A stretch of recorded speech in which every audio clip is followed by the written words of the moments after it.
شروع اللہ کے بابرکت نام سے جو بڑا مہربان نہایت رحم کرنے والا ہے۔ معزز ناظرین السلام علیکم۔ محترم ناظرین، اللہ تبارک و تعالیٰ نے جب حضرت آدم علیہ السلام کے ظہور کا فیصلہ کیا تو حضرت اسرائیل علیہ السلام کو حکم ہوا کہ ایک مٹی، خاک، ہر قسم کی سرخ اور سفید اور سیاہ زمین سے لائے۔ حضرت اسرائیل علیہ السلام نے حکم کی تعمیل کی اور رنگ برنگی مٹی کی زمین سے لے کر اللہ تبارک و تعالیٰ کے حکم سے طائف اور مکہ کے درمیان رکھی۔ اللہ تعالیٰ نے اس مٹی پر اپنی رحمت کی بارش برسائی اور اپنی قدرت سے حضرت آدم علیہ السلام کا پتلا اس مٹی سے بنا دیا۔ 40 برس تک وہ پتلا قلب بے جان وہاں پڑا رہا اور اللہ تبارک و تعالیٰ نے چاہا کہ اب حضرت آدم علیہ السلام کا ظہور ہو، تب روح کو حکم ہوا کہ اس پتلے میں داخل ہو جائے۔ روح نے خاک کثیف میں داخل ہونے سے انکار کیا، مگر اللہ تبارک و تعالیٰ کے حکم سے سر کی طرف سے داخل ہو گئی۔ روح جیسے جیسے اندر پہنچتی گئی، مٹی کا پتلا گوشت میں بدلتا گیا، اور جب روح سینہ مبارک تو پہنچی تو حضرت آدم علیہ السلام نے اٹھنے کا ارادہ کیا اور وہیں زمین پر گر پڑے۔ اس بات کا ذکر اللہ تبارک و تعالیٰ نے قرآن مجید میں کیا ہے کہ انسان جلد باز پیدا ہوا ہے۔ اس حالت میں حضرت آدم علیہ السلام نے چینکا تو اللہ تبارک و تعالیٰ کے حکم سے الحمدللہ کہا، اور اس طرح اللہ تبارک و تعالیٰ نے حضرت آدم علیہ السلام کی تخلیق کی۔ جب روح مکمل جسم میں داخل ہو گئی تو اللہ تبارک و تعالیٰ نے ایک فرشتے کے ذریعے جنت سے ایک جوڑا کپڑوں کا زمین پر بھیجا، اور فرشتے نے حضرت آدم علیہ السلام کو تنہائی میں جا کر کپڑے پہنوائے، اور اللہ تبارک و تعالیٰ نے اپنی رحمت سے حضرت آدم علیہ السلام کو عزت کے تخت پر بٹھایا۔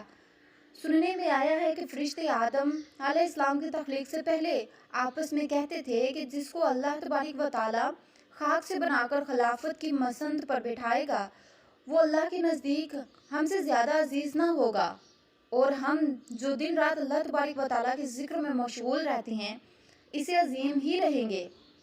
مگر جب اللہ تبارک و تعالیٰ نے ان فرشتوں سے پوچھا کہ حضرت آدم علیہ السلام کو بنا دیا اور اپنی رحمت سے ان سے پوچھا، سکھا دیا، تو حضرت آدم علیہ السلام کو فرمایا کہ فرشتوں سے ان ناموں کے متعلق پوچھو۔ جب حضرت آدم علیہ السلام نے فرشتوں سے پوچھا تو وہ جواب سے عاجز ہوئے اور اللہ تبارک و تعالیٰ سے عرض کیا کہ اے اللہ تبارک و تعالیٰ، اور ہمیں صرف اسی چیز کا علم ہے جو تو نے ہمیں سکھایا، اور بے شک تو دانا ہے۔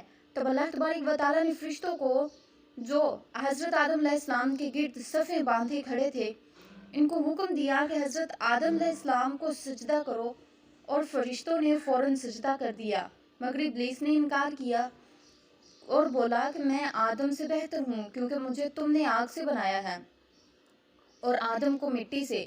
اس نافرمانی سے شیطان اللہ کی بارگاہ سے نکال دیا گیا اور حضرت آدم علیہ السلام آزادی سے وحشت میں رہنے لگے۔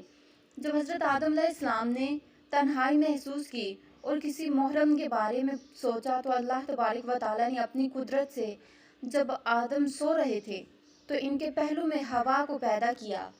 جب حضرت آدم علیہ السلام بیدار ہوئے تو ایک پاک باز عورت کو پاس بیٹھے دیکھا تو پوچھا کہ تو کون ہے؟ تب حضرت ہوا نے کہا کہ میں تیرے بدن کا حصہ ہوں اور اللہ تبارک و تعالیٰ نے مجھے تمہاری پسلی سے پیدا کیا ہے۔ اللہ نے حضرت ہوا کو اتنا حسین بنا دیا تھا کہ اگر تمام عالم کی خوبی کو 100 حصے میں تقسیم کریں تو 90 حصے ہوا کو ملے اور 10 حصے باقی عالم کو ملے۔ اس پر آدم نے اللہ تبارک و تعالیٰ سے کہ حضور سجدہ شکر ادا کیا، اور اللہ تبارک و تعالیٰ نے حضرت آدم اور حضرت ہوا کو فرمایا کہ جنت میں جہاں چاہے رہیں اور جو مرضی کھائیں، مگر اس درخت سے مت کھانا۔ ابلیس حضرت آدم علیہ السلام اور حضرت ہوا کے پاس وحشت میں گیا اور رونا شروع کر دیا۔ آدم اور ہوا نے شیطان کو بالکل نہیں پہچانا اور پوچھا کہ کیوں روتا ہے؟ تب شیطان نے انہیں خبردار کیا کہ یہ وحشت کی ساری نعمتیں ان سے چھن جائیں گی اور وہ مر جائیں گے۔